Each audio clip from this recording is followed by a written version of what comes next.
pag nakatatlong try ka, ano na yun? Ay, sa blocking po yun, mamaya po yun, sa security ng account yan. So again, para maiwasan po natin yung bawas na piso, mag-register po tayo sa mga Alltex, Unlitex, para po hindi po tayo masyadong malakihan sa bawas. Or mag-antay lang po tayo kasi po we are just working out. Naantay na lang po natin yung approval ng SEC and NTC para sa ating V-Mobile SIM card. Yung V-Mobile SIM card ready na. Ready na po siya, powered by Smart. Inaantay na lang po natin yung approval and accreditation approval ng SEC and NTC. Ibig sabihin nun, pag lumabas na yung ating SIM card, menu-based na po tayo. Hindi na po ninyo kailangan magkaroon ng positive balance or hindi na ninyo kailangan ng mga format kanina. Very soon within this year po yan. Yes, 2 questions muna sir ha. Sige sir, ikaw muna.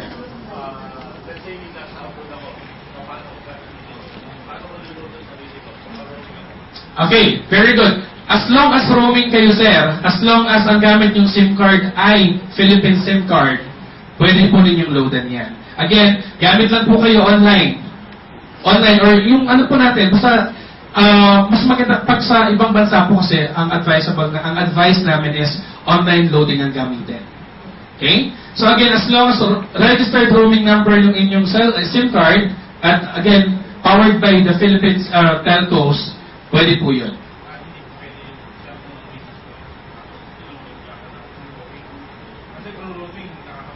Ay, pwede po yun, sir. Kasi kung sa Pilipinas ang maglo-load, kung roaming naman po kayo, parang piso lang din po yun sa atin. Basta roaming kayo. Eh, pwede po yun. Isa na lang po kasi, yung questions niya po mamaya na po natin. Okay, sige ma'am, ikaw po muna.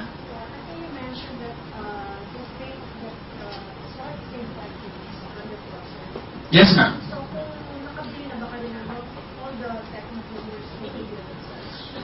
The announcement po, meron po tayong announcement regarding that. Pwede pong ibenta natin at a certain amount lang para maka-avail yung lahat, or pwede siyang gawin free or whatsoever. Pero wala pa po tayong concrete guidelines regarding the SIM cards. Okay, syempre inuuna po muna natin mailabas ang SIM card na yan. Kung may bayad, very minimal lang po yan, I'm pretty sure. Okay? So yung mga questions po, isulat niyo po muna yan. Mamaya na po yan. Okay? Now, with ating pong list of techno users, sabi ko kanina, para malaman ninyo doon sa 20 ninyong access cards, sino na ba ang nakarehistro? Or meron bang narehistro yung aking mga techno users? Pwede ninyong malaman yan through the list of techno users. Again, enter your account. Okay? Now, sa GRO earnings naman tayo. Sabi natin kanina, meron po tayong GRO earnings 1 to 2% sa sales ng ating mga techno users. Kaya lang po, meron pong requirement para po makuha natin yan. Okay? Again, itong GRO earnings, very applicable sa mga technopreneurs na marami ng techno users. At ulitin ko lang, ang GRO earnings pang technopreneur lang yan. Okay? Kapag techno user ka, wala po ikaw na GRO earnings. Okay? So, isipin na lang natin na si technopreneur ay maraming techno users. Paano ka ngayon makaka-earn ng 1 to 2%? Ganito po yan. Meron po kasi tayong tinatawag na minimum requirement. Okay? Kailangan po yung account ninyo active. Kailangan po yung account ninyo gumagalaw. Ibig sabihin, kailangan yung account ninyo merong transaction. At yung transaction na yun, merong minimum corresponding amount, which is 1,000 pesos. Yung 1,000 pesos na yan, kabuuan po yan ng binenta ninyong load. Kabuuan po yan ng binili ninyong load or pinareplenish ninyong load through the banks or through the cashier. 1,000 for every day? No ma'am, ganito po yan. Calendar month po tayo. Okay? 1,000 minimum every calendar month. Ibig sabihin sa June, pag-usapan natin ang June calendar. June 1 to June 30 po yan. Okay? Ibig sabihin, halimbawa na lang, kasi po every night, kung marami kayong techno users, every night po, meron pumapasok na earnings sa inyo. Sabihin na lang natin, meron kayong 20 na active na techno users na nagbebenta ng load. At out of the 20 techno users every day, nagkakaroon kayo ng kita na sabihin na lang natin na 500 pesos. Okay? Kung June 1, wala kang transaction, ang status ng 500 pesos na earning mo by 12 midnight ay unprocessed. Okay? Unprocessed. Pero again, basta magpa-load ka any day within the month, at least 1,000 pesos from the bank or from the cashier na 1,000 pesos. Halimbawa, June 15, nagpa-load po kayo ng 1,000 pesos sa bangko. Okay? Or bumili kayo ng load sa inyo pong sa ating cashier. By 15, kung meron na kayong total accumulated earnings na sabihin na lang natin na 5,000 pesos, kung nung 15 ay meron na kayong 1,000 na meet na yung requirement natin, ang 5,000 na yan, ang magiging status niyan ay credited. Okay? By 12 midnight, pasok na yan sa inyo. 16, by 12 midnight, kung anong pumasok, credited, credited, credited. Okay? Laging credited yan as long as na-meet na ninyo yung minimum requirement na 1,000. Ngayon ang tanong, yung pinili ko bang load na 1,000 sa aking Technopreneur, I mean sa additional, sa isang Technopreneur, kasi pwedeng mag-load sa Technopreneur sa isang Technopreneur eh. Yung pinili ko po bang 1,000 na load sa aking Technopreneur, pwede na po ba yun? Entitled na po ba ako to earn my GRO? Hindi pa. Okay, hindi pa. Ganito po yun. Kung yung pinili ninyong 1,000 pesos ay nabenta ninyo as load, kaya naging transaction siya as sales, pasok na po kayo sa GRO. Or halimbawa naman, nagpa-replenish kayo ng 500 sa bangko, nag-bet pa kayo ng load worth 500 pesos within a month. Again, any day within the month, basta minimum of 1,000 total transaction, pasok na rin po kayo sa ating GRO. Okay?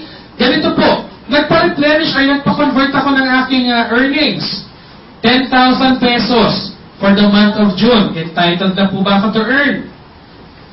Again, hanggang hindi nagiging transaction niyang 1,000 pesos na yan, hindi po kayo nakakwalify sa GRO.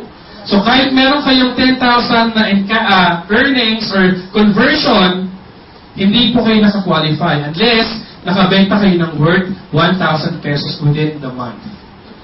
Nakabenta kayo ng 1,000 pesos within the month. The next month, meron kayo natirang 9,000 pesos. Entitled pa po ba kayo? Again, hindi pa rin hanggat hindi kayo nakakabenta ng at least 1,000 sa calendar month na yon. Okay? So again, transaction po yan. Kailangan over-the-counter from the bank or from the cashier or sales po, or benta ninyong load. Okay? Again, hindi po pwede yung benta ninyong load na load wallet, transfer. Halimbawa, load wallet ko, binenta ko sa Techno user ko, hindi po yun kasama. Okay? Kasi po, transfer lang po yun, hindi po yun benta. Okay, oo nga, binenta ninyo sa principal na yan. Kaya lang, yung principal ng sales in terms of loading, hindi po siya kasama. Okay? So, kailangan benta or sales transaction sa load or over-the-counter transaction po from the cash or from the bank. At least 1,000 every month. Okay, continue.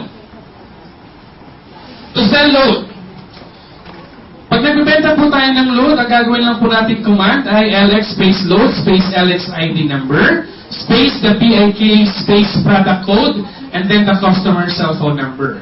Every training, lagi po natin sinasabi, you have to be very careful sa ating format. Kailangan sundan ninyo, tama, kompleto, eksakto. Okay? So, ang ginawa naman ni loader, ni Technopreneur or ni Techno user, kinopya nga, kompleto, eksakto. Tapos, nung nag-send siya ng transaction niya, nag-reply ang system. Ang reply ng system, format is invalid. Siyempre, tatawag si customer kay customer service. Bakit ganon? Sabi sa training, kompleto, eksakto daw ang gawin ko. Galing dun sa quick guide. Upon checking po dun sa transaction niya, in between ng kanyang LXID PAK, meron greater than less than. Ibig sabihin, kinopya po niya pati ito. Okay? Talaga pong mag-error po ang inyong command.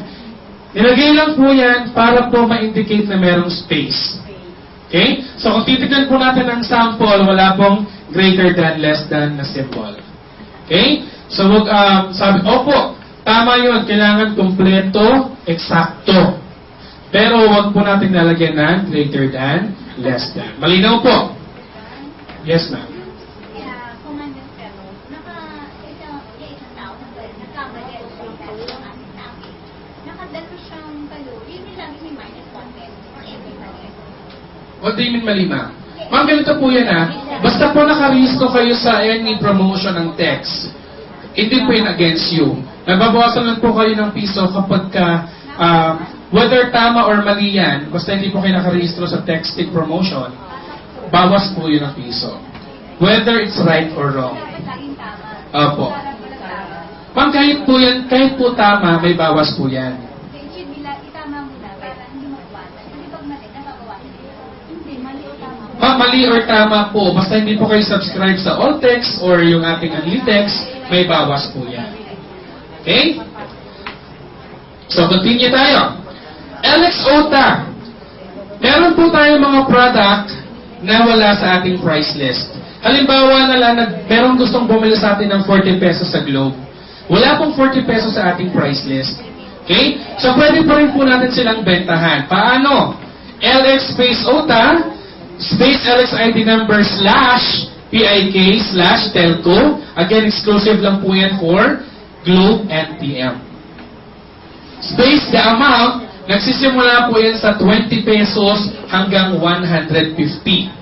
So kung gusto ng customer niya 21 pesos, dumukot, ay may 4 pa, 25 na, ay may 2 pa, 27, todo mo na 28, pwede po yun. From 20 pesos to 150, pwede po natin gamitin ang ating LX.